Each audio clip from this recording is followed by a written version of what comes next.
Tudo o que não distinguimos mergulha no pleroma e se anula pela antinomia.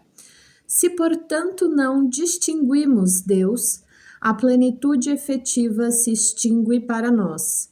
Além disso, Deus é o próprio pleroma, da mesma maneira que cada ponto ínfimo no criado e no incriado é o próprio pleroma. O vácuo efetivo é a natureza do diabo. Deus e o diabo são as primeiras manifestações do nada, que chamamos de pleroma. É indiferente que o pleroma exista ou não, uma vez que em tudo é contrabalançado e nulo. A criatura já não é assim, na medida em que Deus e o diabo são criaturas, não se anulam, e sim erguem-se um contra o outro, como antônimos efetivos. Não precisamos de provas de sua existência, basta que sempre se esteja falando neles. Ainda que ambos não existissem, a criatura, por causa de sua individualidade essencial, sempre os distinguiria de novo no pleroma. Tudo o que a discriminação distingue no pleroma é antinomia. Deus, portanto, sempre corresponde ao diabo. Essa inseparabilidade é tão íntima e, como a vossa própria vida nos fez ver, tão indissolúvel quanto o próprio pleroma. Assim é que os dois se mantêm muito próximos do pleroma, no qual todos os antônimos se anulam e se fundem. Deus e o diabo se distinguem pelas qualidades de plenitude e vácuo, criação e destruição. A efetividade é comum a ambos. A efetividade os une. Paira, portanto, sobre ambos. É um Deus acima de Deus, já que em seu efeito reúne a plenitude e o vácuo. Esse é um Deus que não conheceis, pois a humanidade o esqueceu. Nós o chamamos pelo seu nome, Abraxas. É ainda mais indefinível que Deus e o diabo. O Deus que se pode distinguir, nós o chamamos de Deus Hélios, ou Sol. Abraxas é efeito, nada se antepõe a ele, que não seja inefetivo, daí que a sua natureza efetiva se desdobre livremente. O inefetivo não existe, portanto não resiste. Abraxas paira acima do sol e acima do diabo. É a probabilidade improvável, a realidade real. Tivesse o pleroma um ser, Abraxas seria a sua manifestação. É o próprio efeito, não algum efeito especial, mas o efeito em geral. É a realidade real porque não tem efeito definido. É também criatura por ser diferente do pleroma. O Sol tem um efeito definido e o mesmo acontece com o diabo. Por isso nos parecem mais efetivos que o indefinido Abraxas. É força, duração, mudança.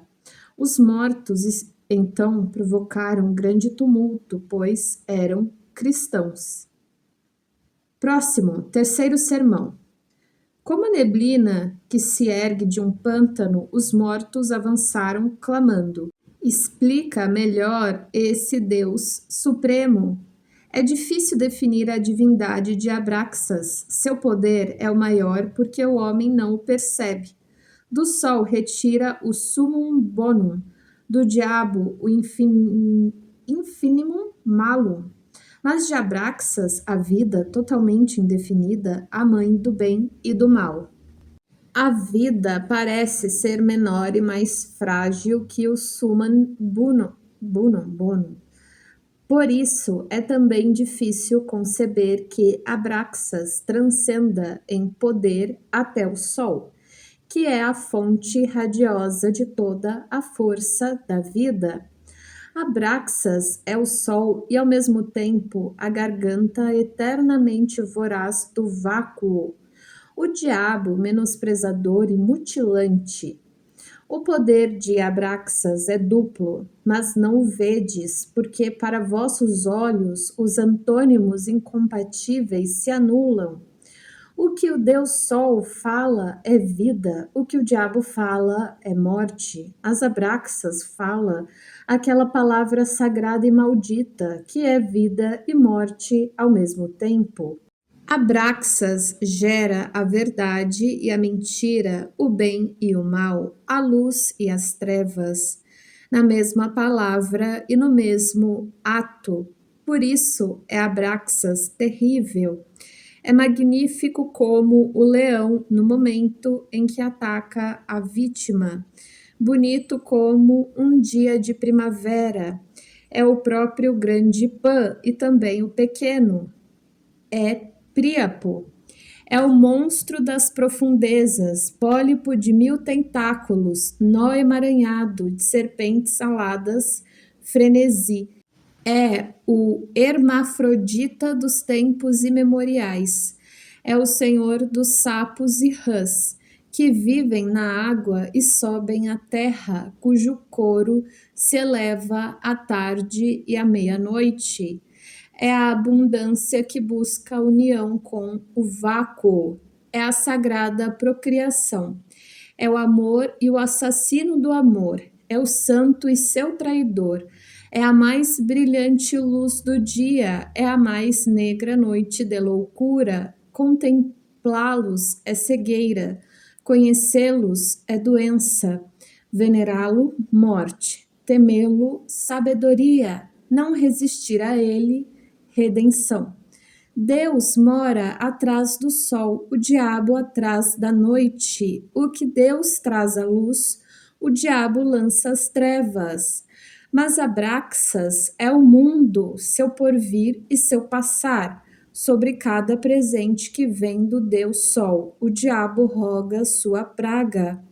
Tudo o que implorardes ao Deus Sol provoca uma ação do diabo.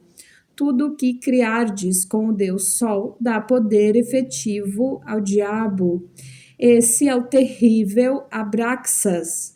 É a criatura mais potente e nele a criatura tem medo de si mesma. É a oposição manifesta da criatura ao pleroma e seu nada. É o horror que o filho sente da mãe. É o amor da mãe pelo filho. É a alegria da terra e a crueldade dos céus. Diante de seu semblante, o homem fica que nem pedra. Diante dele não há perguntas nem respostas. É a vida da criatura, é a manifestação da individualidade, é o amor do homem, é a linguagem do homem, é a aparição e a sombra do homem, é realidade ilusória. Então os mortos, por estarem consumados, gemeram e esbravejaram. Próximo, quarto sermão. Os mortos encheram de murmúrios o recinto e disseram: Fala-nos dos deuses e dos diabos maldito. O Deus Sol é o bem supremo, o diabo oposto. Assim tendes dois deuses, mas há muitas coisas supremas e boas e muitos males enormes. Entre estes há dois deuses diabos, um o ardente e o outro o crescente. O ardente é Eros, que tem forma de chama, a chama da luz porque se consome. O crescente é a árvore da vida, germina e ao crescer se acumula de coisas vivas. Eros se inflama e morre, mas a árvore da vida cresce lenta e constantemente, por tempo incomensurável. O bem e o mal estão unidos na chama. O bem e o mal estão unidos no crescimento da árvore, em suas divindades. A vida e o amor se opõem. Inumerável como a hoste de estrelas é o número de deuses e diabos. Cada estrela é um deus e cada espaço que ocupa um diabo. Mas a plenitude vácuo do todo é o pleroma. A manifestação do todo é abraxas, a quem só o inefetivo se opõe. 4 é o número das medidas do mundo. O primeiro é o começo, o Deus Sol.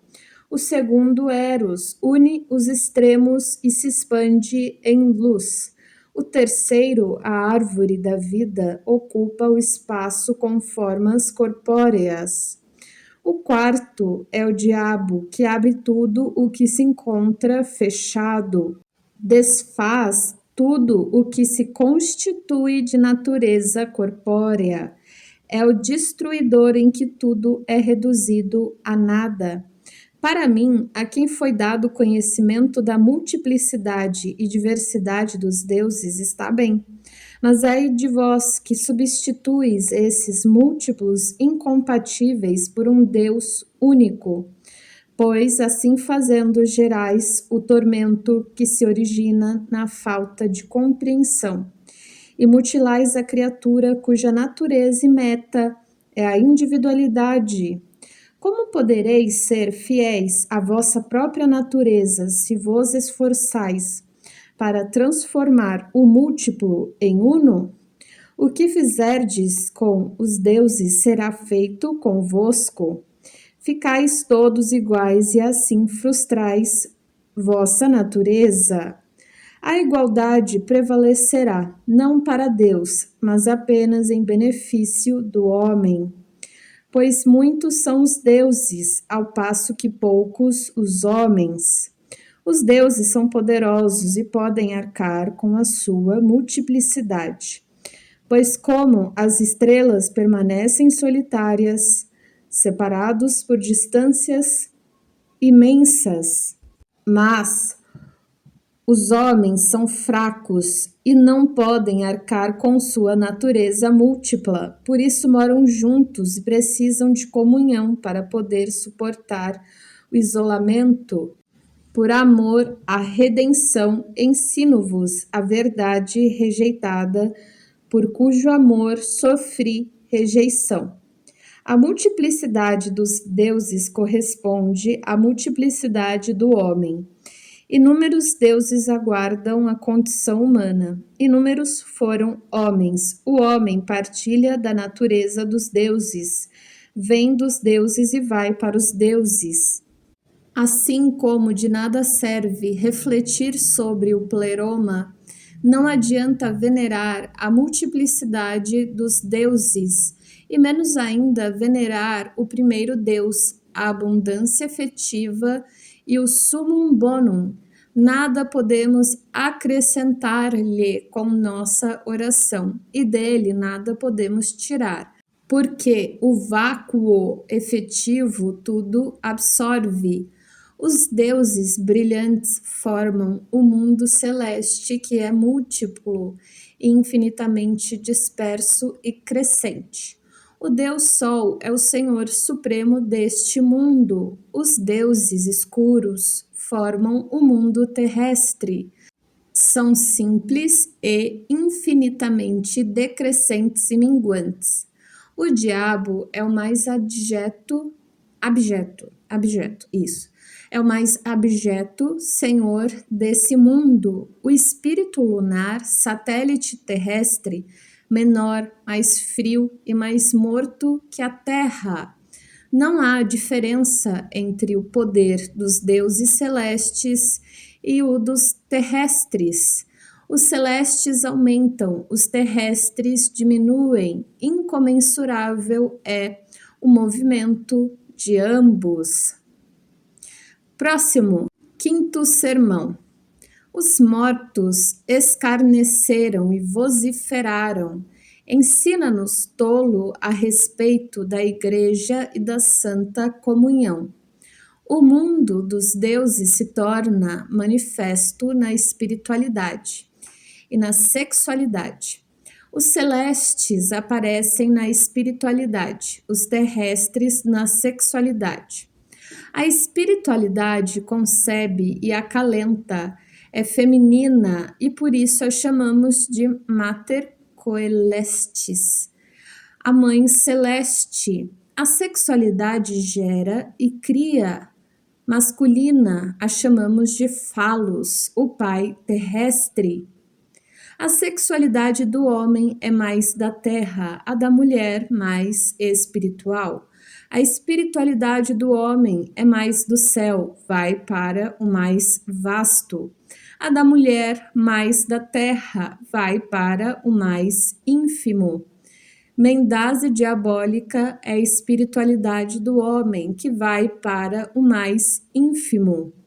Mendais e diabólica é a espiritualidade da mulher, que vai para o mais vasto. Cada uma deve ir para seu próprio lugar. O homem e a mulher, quando não dividem seus caminhos espirituais, tornam-se diabos um para o outro, pois a natureza da criatura é a individualidade. A sexualidade do homem tem curso terreno, a da mulher espiritual. O homem e a mulher, quando não distinguem sua sexualidade, tornam-se diabos um para o outro. O homem conhecerá o menor, a mulher o maior. O homem se distinguirá da espiritualidade e da sexualidade, chamará a espiritualidade mãe, colocando-a entre o céu e a terra, e a sexualidade falos, colocando-o entre si mesmo e a terra, pois mãe e falos são demônios super-humanos que revelam o mundo dos deuses. São para nós mais efetivos que os deuses, por terem maior afinidade com a nossa própria natureza. Se não vos distinguirdes da sexualidade e da espiritualidade, e não as considerardes de uma natureza além e acima de vós, então vos entregareis a elas como qualidades do pleroma.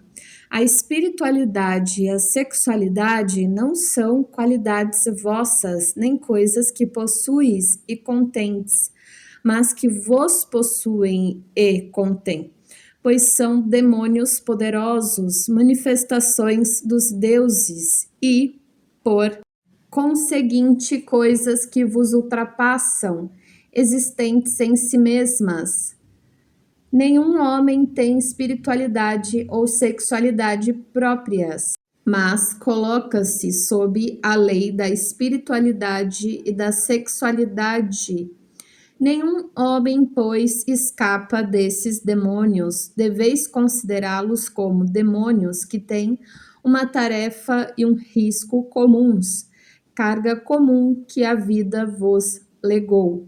Assim, a vida para vós também é tarefa e riscos comuns, como são os deuses e, acima de tudo, o terrível Abraxas. O homem é fraco, portanto, a comunhão é indispensável. Se vossa comunhão não estiver sob o signo da mãe, então está sob o signo de Falos. Nenhuma comunhão é sofrimento e doença. A comunhão em tudo é desmembramento e dissolução. A individualidade leva ao isolamento. O isolamento se opõe à comunhão. Mas, por causa da fraqueza do homem contra os deuses e os demônios e sua lei invencível, a comunhão é necessária. Portanto, deve haver tanta comunhão quanto for preciso, não por causa do homem, mas por causa dos deuses. Os deuses vos forçam a comunhão. Quanto mais vos forçarem, maior será a necessidade de comunhão, maior o mal. Na comunhão, que cada homem se submeta aos demais, para que seja mantida, pois precisais dela. No isolamento, um homem será superior aos demais, para que todos possam vir a ele e evitar a escravidão. Na comunhão haverá continência, no isolamento, prodigalidade. Comunhão é profundeza, isolamento é elevação. A medida certa na comunhão purifica e preserva, no isolamento purifica e aumenta. A comunhão nos dá calor, o isolamento, luz. Próximo sermão, 6. O demônio da sexualidade se aproxima de nossa alma feito serpente. Semi-humano surge como pensamento-desejo. O da espiritualidade mergulha sobre nossa alma como pássaro branco, semi-humano. Surge como desejo-pensamento. A serpente é uma alma terrena, semidemoníaca, um espírito, e semelhante ao espírito dos mortos, assim como estes também pulula entre as coisas da terra, fazendo-nos temê-la ou espicaçando-nos com desejos imoderados. A serpente tem natureza semelhante à da mulher. Sempre procura a companhia dos mortos retidos pelo feitiço da terra, os que não encontraram o caminho mais além que leva ao isolamento. A serpente é meretriz, entrega-se a orgias com o diabo e com os maus espíritos, tirana e algoz, maldosa, sempre seduz os mais vis. O pássaro branco é uma alma semiceleste do homem, dialoga com a mãe, descendo de quando em quando. O pássaro tem natureza semelhante à do homem e é pensamento efetivo. Casto e solitário, é mensageiro da mãe. Sobrevoa a terra a grande altitude, infunde isolamento. Da ciência dos distantes, que já foram e estão consumados. Leva nossa palavra à mãe nas alturas. Ela intercede, avisa, mas não dispõe de poder contra os deuses. É receptáculo do sol. A serpente vai para baixo e, com sua astúcia, estropia o demônio fálico, ou então incita-o a prosseguir. Produz os pensamentos demasiado ardilosos do demônio terrestre, aqueles pensamentos que se insinuam com desejo por cada furo e fenda em todas as coisas. A serpente, sem dúvida, não quer, mas tem que ser útil a nós. Foge do nosso alcance, mostrando-nos assim o caminho que, com nossa inteligência humana, não poderíamos encontrar. Com olhar desdenhoso, disseram os mortos, para de falar em deuses, demônios e almas. No fundo, há muito já sabíamos disso. Próximo sermão, 7. Mas quando sobreveio a noite, os mortos avançaram de novo, com lamentável aspecto, e disseram: tem mais uma coisa que esquecemos de mencionar. Ensina-nos sobre o homem. O homem é pórtico pelo qual, vindos do mundo exterior de deuses, demônios e almas, passais para o mundo interior, saindo do mais vasto para penetrar no mais ínfimo, pequeno e efêmero é o homem. Já se encontra atrás de vós e mais uma vez vos achais no espaço sem fim. No menor ou mais íntimo infinito, a incalculável distância paira uma estrela solitária no zenite. Esse é o único Deus desse homem, esse o seu mundo, seu pleroma, sua divindade. Nesse mundo é homem Abraxas, o criador e destruidor de seu próprio mundo. Essa estrela é o Deus e o destino do homem. Esse, o único Deus que o guia, nele vai o homem repousar. Rumo a ele segue a longa jornada da alma depois da morte. Nele brilha como luz tudo o que o homem traz de volta do mundo mais vasto. A esse único Deus o homem erguerá suas preces. A prece intensifica a luz da estrela, lança uma ponte sobre a morte, prepara a vida para o mundo mais ínfimo e aplaca os desejos irrealizáveis do mais vasto. Quando o mais vasto esfria, a estrela arde. Entre o homem e o seu Deus único, nada se interpõe, desde que se possa desviar os olhos do espetáculo flamejante de Abraxas. O homem aqui, Deus lá. A fraqueza e o nada aqui, lá o poder eternamente criador. Aqui, nada além de trevas e gélida umidade. Lá, completamente sol. Então os mortos se calaram e subiram como fumaça de fogueira de pastor que passou a noite zelando pelo rebanho. Anagrama.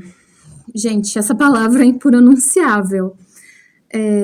Eu vou soletrar e tentar tirar algum som daqui. N-A-H-T-R-I-H-E-C-C-U-N-D. U-N-D-E. Nachtrichkunde. Próxima. G-A-H-I-N-N-E-V-E-R-A-H-T-U-N-I-N. Gahineverhatunin. Próxima. Z-E-H-G-E-S-S-U-R-K-L-A-C-H. Zergesurklash. Próxima. Z-U-N-N-U-S. Zunus. E tem uma legendinha, tradução de Milton Person. Próximo, dados sobre a família de Jung, por Aniela Jaffé. A família Jung é originária de Mainz. Durante o cerco da cidade pelos franceses em 1688, tal como Jung mencionou no capítulo intitulado A Torre, os arquivos foram incendiados de maneira que só se conhece sua genealogia a partir do século XVIII. O bisavô de Jung, Franz Ignaz Jung, 1759-1831, que era médico, deixou Mainz para instalar-se em Mayen. Dirigiu um hospital militar durante as campanhas napoleônicas. Seu irmão Sigismund von Jung, 1745-1824, que receberia um título de nobreza, foi chanceler na Baviera. Casou-se com a irmã mais nova de Schleiermacher. A personalidade mais conhecida da linhagem paterna de Jung é a de seu avô Carl Gustav Jung, 1794-1864, nascido em Mayen e levado por um estranho destino à Suíça aos 28 anos de idade, a respeito da lenda mencionada 2 vezes nesta obra, segundo a qual seu avô teria sido um filho natural de Goethe. Eis o que Jung relata, abre aspas. A segunda mulher de meu bisavô, Franz Ignaz Jung, Sophie Ziegler, frequentava com a irmã o círculo do teatro de Mayen. E entre suas relações havia muitos poetas. Pretende-se que Sophie Ziegler teria tido um filho ilegítimo de Goethe. Seu filho seria meu avô, Carl Gustav Jung. Esse fato parecia ser seguro. Não há, entretanto, qualquer alusão a ele no diário, mantido por meu avô. Conta este apenas que vira Goethe em Weimar, e assim mesmo, simplesmente de costas. Sophie Jung Ziegler tornou-se mais tarde amiga de Lotte Kästner, sobrinha da Lottchen de Goethe. Ela visitava frequentemente meu avô, que também era amigo de Lizet. Alguns anos mais tarde, Lotte Kästner estabeleceu-se em Basileia, provavelmente devido às relações de amizade com a família Jung. Meu avô também era amigo de meu irmão, o conselheiro da embaixada Kästner, que vivia em Roma e em casa de quem Carl Gustav August, filho de Goethe, se hospedara pouco antes de sua morte. Fecha aspas. Nota de rodapé. Além do que o próprio Jung narrou, utilizei aqui o assim chamado livro da família, um infólio encadernado em pergaminho, que contém cartas e documentos antigos e que Jung foi completando no decorrer de sua vida. Outras fontes são o diário de seu avô, Carl Gustav Jung, publicado por seu filho, Ernest Jung, sem data, e 2 artigos de M.H. Koelbin. Além disso, lancei mão dos resultados de um estudo genealógico realizado de 1928 a 1929. O trecho sobre a família de Jung encontra-se apenas na edição alemã. Retornando ao texto.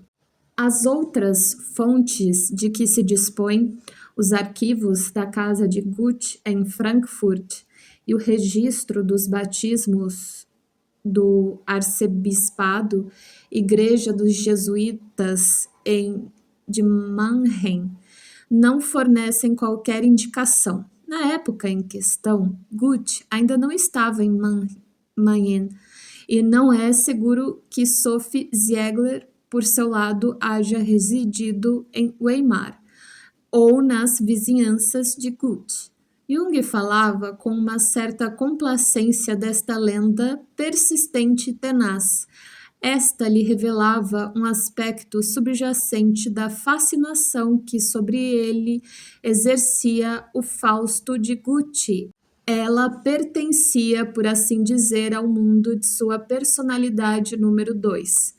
Por outro lado, ele qualificava esse rumor de irritante, achava-o de mau gosto, próprio dos tolos que inventam tais histórias acerca de pais desconhecidos, mas era principalmente sua ascendência legítima que lhe parecia significativa, sobretudo a que se ligava a Carl Jung, morto em 1654, católico e sábio doutor em medicina e direito, reitor da Universidade de Mainz, do qual se trata no final do capítulo A Torre.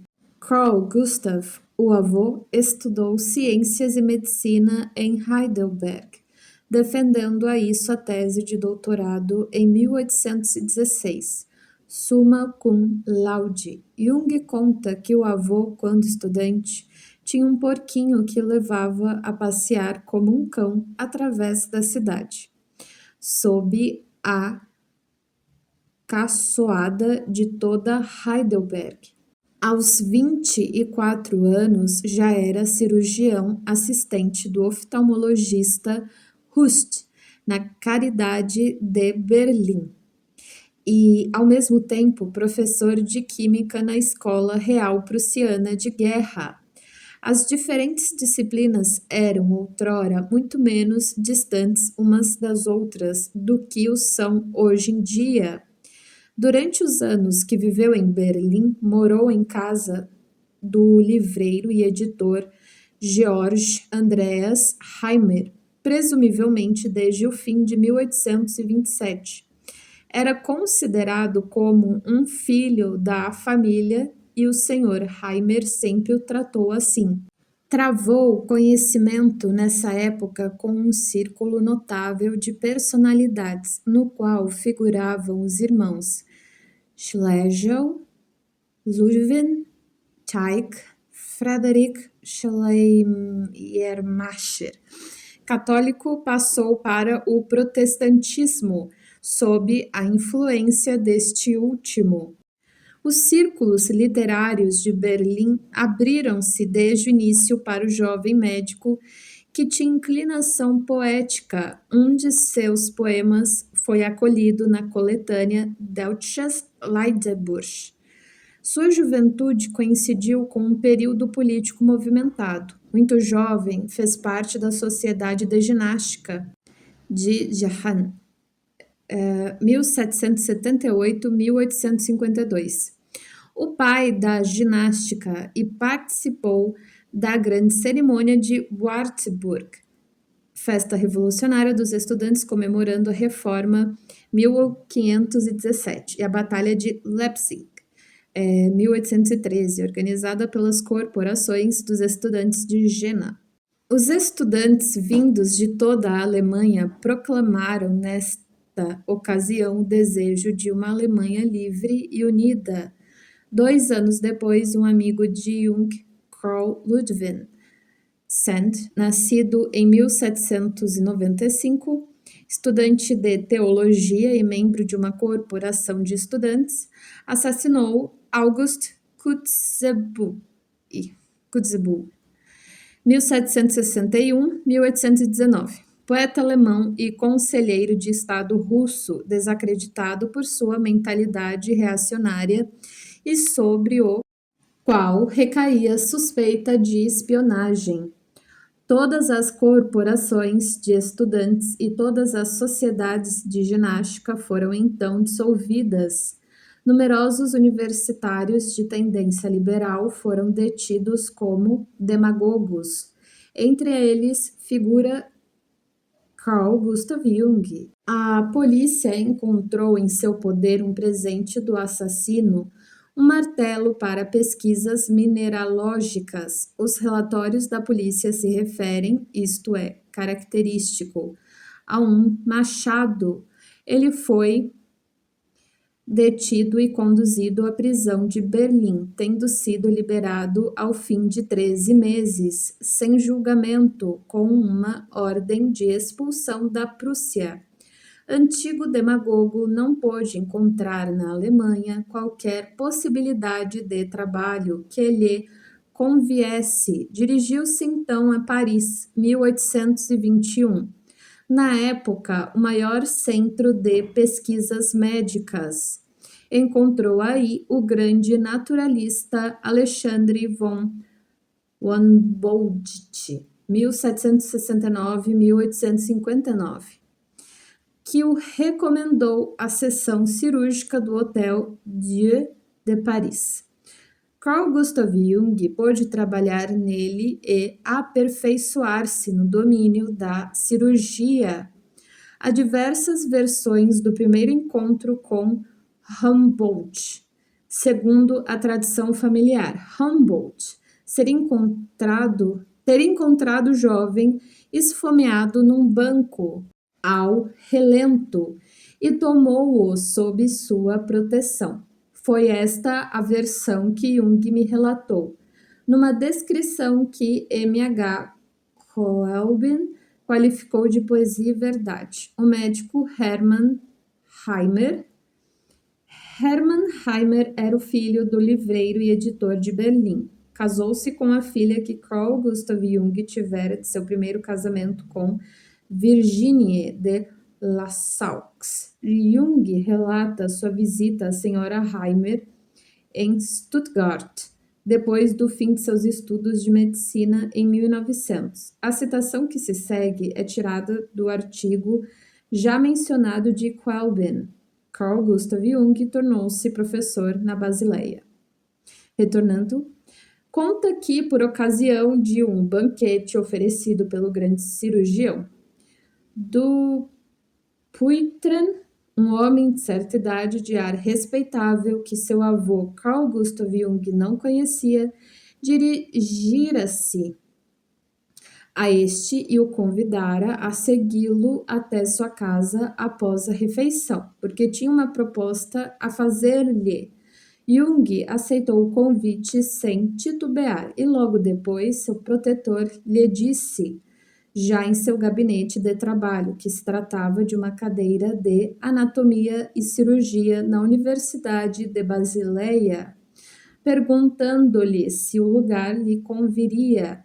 Sem se conter mais tempo, o jovem perguntou a quem deveria agradecer tanta benevolência e a quem devia essa oportunidade, ao que seu interlocutor respondeu, abre aspas, o nome não tem nada a ver com isso, eu me chamo Alexandre, ou Alexandre von Humboldt, fecha aspas. H. acrescenta, Alexandre von Humboldt poderia ter tido informação sobre os infortúnios de Jung devido às suas frequentes relações literárias com meu pai, ou através de seu irmão Wilhelm, que desencorajado abandonar o cargo em 1819, fecha aspas. Qualquer que seja o crédito que se atribua ao relato, o fato é que Humboldt recomendou o jovem médico à Academia de Berna em 1821 e, malogrado tal projeto, recomendou-o novamente um ano depois à Universidade de Basileia. Na próxima página, gente, ele colocou uma árvore genealógica, mas não faria sentido eu dizer aqui para vocês porque só ficaria confuso.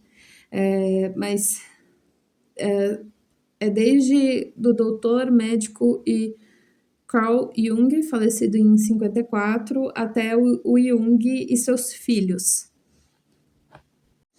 Bom, prosseguindo. Por motivos políticos e administrativos, a situação ia de mal a pior na Universidade de Basileia, de 1806 a 1814. Não houve uma só promoção de doutorado. O anatomista e botânico Johann Jacob Burckhardt foi o único professor da Faculdade de Medicina durante vários anos. Ministrava seu curso a um só aluno de medicina e alguns B10. Em 1818, foram publicados alguns decretos em vista de uma profunda reorganização da universidade, e o número de professores da Faculdade de Medicina foi fixado em 4. Quando Jung solicitou a cadeira de anatomia cirúrgica e obstetrícia, foi chamado e encarregado de cursos em 1822, além de lhe outorgarem o título de professor no fim de um semestre. Foi assim que a família Jung se estabeleceu na Suíça. Jung, o avô, trabalhou durante toda a vida, infatigavelmente e com grande sucesso, pela prosperidade da Faculdade de Medicina e dos estabelecimentos médicos de Basileia. Em primeiro lugar, reorganizou o ensino de anatomia. É a ele que se deve, em grande parte, o desenvolvimento e ampliação do Hospital da Cidade, 1842. Mais tarde, criou ele a Fundação da Esperança para Crianças Retardadas. Sua ação em vista da criação de um hospital psiquiátrico parece-nos especialmente interessante. Num relatório anônimo que apareceu mais tarde, pode-se ler, abre aspas, em nossa época, a terapêutica psíquica retém apreciavelmente a atenção dos médicos e há revistas especializadas que se ocupam quase exclusivamente deste ramo da ciência médica. Um estabelecimento que, sob a direção de um professor, oferecesse aos estudantes a possibilidade de estudos referentes a esta especialidade honraria a universidade a que pertencesse. Não entendo, por isso, um asilo de alienados do gênero habitual, quase exclusivamente reservado a doentes incuráveis, mas sim um estabelecimento que receba toda espécie de doentes e cuja cura deva ser tratada por meios psíquicos, fecha aspas. O próprio Jung dizia de seu avô, abre aspas, era uma personalidade forte e marcante, um grande organizador, muito ativo, brilhante e que se exprimia com espírito e desenvoltura. Eu naveguei em sua trilha. O professor Jung é alguém, dizia-se em Basileia. Seus filhos sofriam muito a sua influência, cercavam-no de admiração, mas também o temiam, pois era um pai bastante tirânico. Depois do almoço, tinha o hábito de fazer uma cesta de mais ou menos um quarto de hora. Sua família numerosa deveria ficar sentada à mesa em silêncio. Fecha aspas. Carl Gustav Jung casou-se 3 vezes, desposou em Paris Virginie de La Salle, nascida em 1804, que morreu muito jovem, com 26 anos. A única filha nascida desse matrimônio casou-se, como já foi dito, com o filho do editor Georg Andreas Reimer, em cuja casa Jung morara em Berlim. Desposou em segundas núpcias Elisabeth Catherine Heyentler. A esse respeito, relata Jung, abre aspas, foi por despeito que ele se casou com a Heyentler. Ela era garçonete numa taberna de estudantes em Basileia. Fora pretendente da filha do prefeito de Basileia, Frei, e recebera sua recusa. Envergonhado e em desespero, casou-se imediatamente com a garçonete do albergue. Ela morreu tuberculosa muito cedo e o mesmo aconteceu com seus filhos. Fecha aspas. Casou-se finalmente em terceiras núpcias com Sophie Frey, a filha do burgomestre. O túmulo dos pais desta última encontra-se no claustro da Catedral de Basileia. Sophie Jung morreu em 1855, com 43 anos de idade. Seus 2 filhos mais velhos morreram ainda jovens. O mais jovem, Johann Paul Achilles Jung, 1842-1896, foi o pai de Carl Gustav Jung. Jung referiu-se a ele detalhadamente no primeiro capítulo do livro. Lembraremos resumidamente os fatos exteriores. Paul Jung tornou-se teólogo e foi inicialmente pastor em Casswil, Turgóvia, onde Jung nasceu em 1875. Depois, durante 4 anos, foi pastor em Laufen, paróquia situada nos arredores das quedas do Reno, perto de Schaffhaus. Foi escolhido em 1879 para dirigir a paróquia de Klein Hüningen, perto da Basileia. A mãe de Jung, Emily Jung, cujo nome de solteira era Preiswerk, nasceu em Basileia, era a filha mais nova de Samuel Preiswerk, 1799-1871, pastor em Basileia, erudito e dotado para a poesia, e de sua segunda mulher, Augusta Faber, de Nürtgen, em Württemberg, 1805-1865. Os Faber provinham de uma família protestante francesa, refugiada na Alemanha depois da revogação do Edito de Nantes, 1685. Samuel Preiswerk foi pastor em Muttenz. Porém, em consequência da divisão do cantão em parte citadina e parte campestre de Basileia, 1833, teve que se retirar para esta última, não podendo desempenhar aí a função de pastor.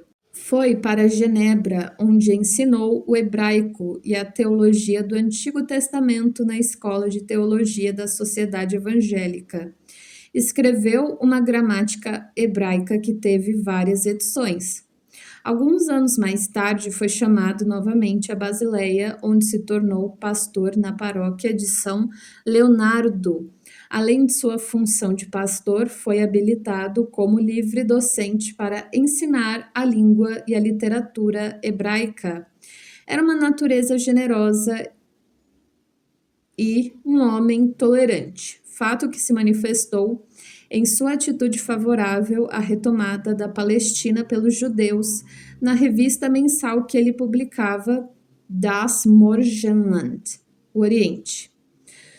Contam-se ainda hoje em Basileia histórias a seu respeito. O primeiro pastor, Samuel Priswerk, tinha em seu gabinete de trabalho um sofá, especialmente reservado ao espírito de sua primeira mulher falecida, Madalena, cujo sobrenome de solteira era Hopf. Toda semana, uma hora determinada, Priswerk mantinha uma conversa secreta com o espírito de Madalena para o desgosto de sua segunda mulher, Augusta Faber.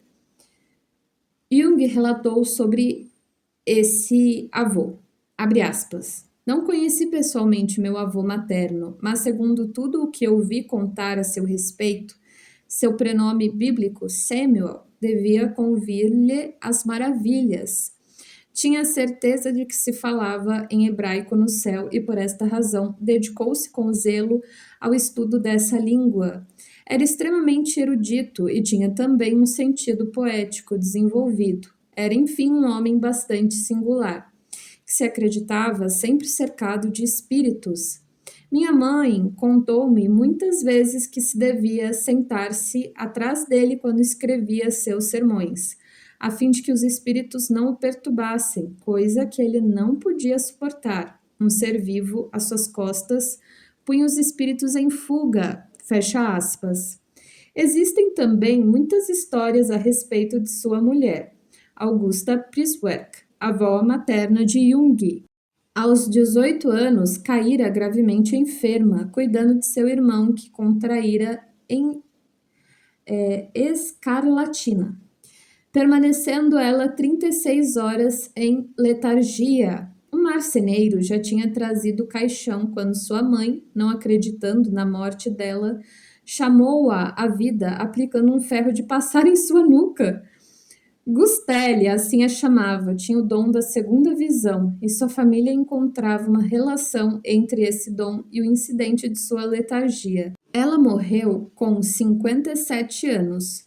A mulher de Jung, Emma, 1882-1955, era de uma família de industriais, os Rauschenbach de Schaffhaus. No capítulo Infância, conta Jung que na época em que seu pai fora pastor em Laufen, 1875-1879, tivera relações de amizade com a família Schenk, a qual pertencia sua futura sogra, mais tarde a senhora Berta Rauschenbach. Às vezes ela o levava a passeio. Jung tinha então 4 anos. A respeito do primeiro encontro com sua mulher Emma, eis o que diz Jung, abre aspas. Eu era colega de um menino cuja família morava em Schaffhaus. Certo dia, estando em Basileia depois da morte de meu pai, em 1896, resolvi visitá-lo. Minha mãe disse-me então, se vais visitar um amigo em Schaffhaus, passe para ver também a senhora Rauschenbach, que conhecemos ainda quando ainda era solteira. Obedeci e ao entrar na casa vi uma menina de pé no limiar. Devia ter cerca de 14 anos e usava tranças. Imediatamente veio-me as ideias. Eis minha mulher. Fiquei profundamente perturbado. Apesar de tê-la visto num curto instante, tive a certeza absoluta de que viria a ser minha mulher. Lembro-me ainda hoje claramente ter contado o fato a meu amigo. Naturalmente, ele riu de mim. Eu respondi: pode-se rir à vontade. Depois, verás. Fecha aspas. Quando, 6 anos depois, pedi a mão de Emma Rauschenbach, fui de início rejeitado, da mesma forma que meu avô. Mas, diferentemente do que aconteceu a ele, não conhecia nenhum albergue familiar, nenhuma garçonete atraente. Não era também um professor titular com um futuro promissor, claramente traçado diante de mim. Eu era apenas um médico assistente, cujo futuro ainda era nebuloso, porque seria eu poupado das decepções neste melhor dos mundos possíveis, como acrescentou minha personalidade número 2? Algumas semanas mais tarde, no entanto, uma página foi virada. O não se tornou sim, e dessa forma minha personalidade número 1 se afirmou. Quanto a mim, tal acontecimento tornou-se um sim ao mundo. E minha personalidade número 2 ficou eclipsada durante 11 anos. Mantive uma espécie de diário íntimo até 1902. Depois dessa data, ficou encerrado numa gaveta durante mais de 10 anos. Só em 1913, sob a pressão de pesados pressentimentos, ele ressurgiu em minha memória. Jung casou-se em 1903, tem uma descendência numerosa. Dos casamentos de seus 5 filhos, Agathe Nierhus Jung, Grete Baumann Jung, Franz Jung Merker, Marianne Nierhus Niels, Jung, falecida em 1965, Helene Hoerne Jung, teve 19 netos e o número de seus bisnetos continua a aumentar. Como pude verificar mais tarde, há uma outra versão do brasão original mencionado por Jung no capítulo A Torre, brasão que representava um fênix e que seu avô modificara dando-lhe a forma atual. Essa variante representa uma borboleta saindo da crisálida. Segundo a tradição familiar, o prenome do sábio doutor em medicina e em direito de Mens, falecido em 1654, não era Carlos, mas Simão. Próximo, glossário. Alma, Jung. Se a alma do homem é algo que deve ser infinitamente complicada e de uma diversidade limitada, impossível de ser aprendida por uma simples psicologia dos instintos, é com a mais profunda admiração e com o maior respeito que mudo, posso considerar os abismos e os cumes da natureza psíquica, os quais povoam o universo não espacial de uma indizível abundância de imagens que milhões de anos de evolução viva amontoaram e acumularam organicamente. Minha consciência é como que um olho que abarca os espaços mais distantes. Mas o não-eu psíquico é aquilo que de maneira não espacial preenche esse espaço. Essas imagens não são apenas sombras pálidas, são fatores e condições psíquicas de poder imenso.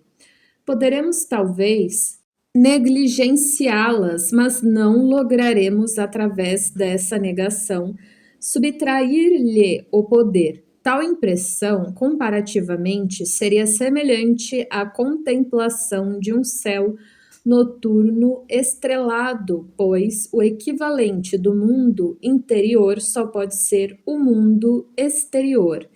E como atinjo este último por intermédio do corpo, é através da alma que atinjo o mundo interior.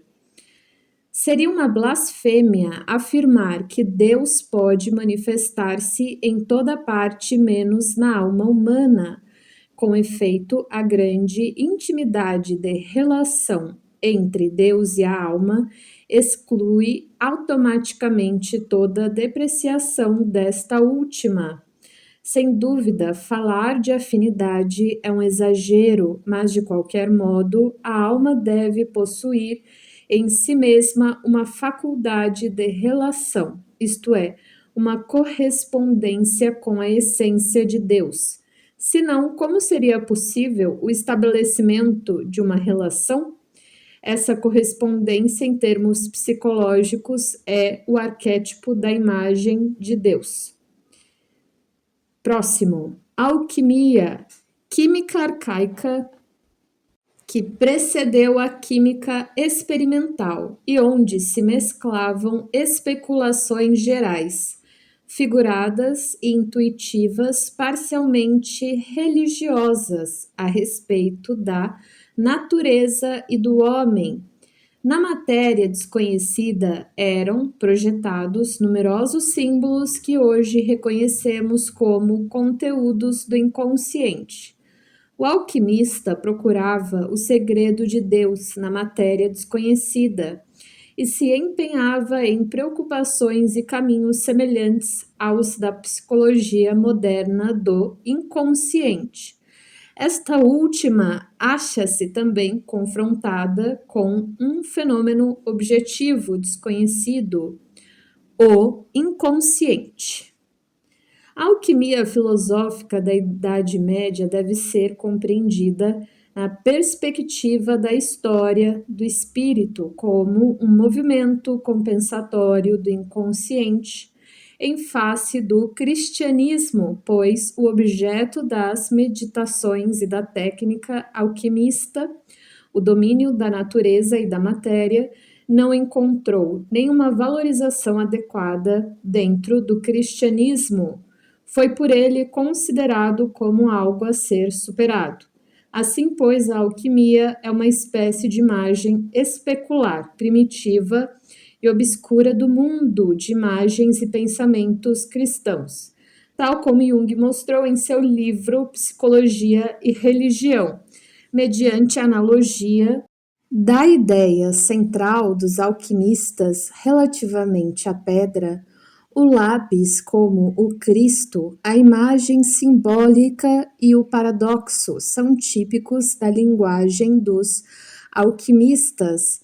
Ambos correspondem à natureza inapreensível da vida e da psique inconsciente. Por este motivo, por exemplo, afirma-se que a pedra não é uma pedra, isto é, ela representa ao mesmo tempo um conceito espiritual e religioso, ou que o mercúrio alquimista, o espírito da matéria, é evasivo, fugidio, como um cervo, uma vez que é inapreensível. Ele tem 1000 nomes.